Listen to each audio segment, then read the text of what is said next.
Idol, pag walang balbas, parang si Filipino Superman. Minsan naman, parang si Joker. Pag may balbas, parang si Wolverine. Bagay na bagay. Maraming salamat sa nag-comment.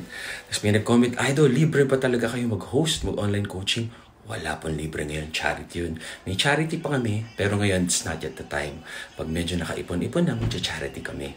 Oo, medyo malayo tinitirahan ko, nagpapagawa kami ng bahay. Idol house tour, pag naayos na.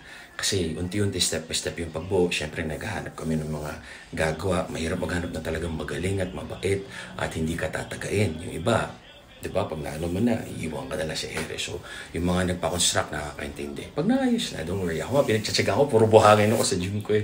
Ganun talaga pag gusto may paraan. Pag ayaw, chiefly, ang daming dahilan. Luther napusog ako ni Mrs. Ayun, so maraming salamat sa comments nyo. Just drop your questions here, especially about, Ay, walang libre Kung gusto nyo kami mag-host, online coaching, DM, Wifey Sarina.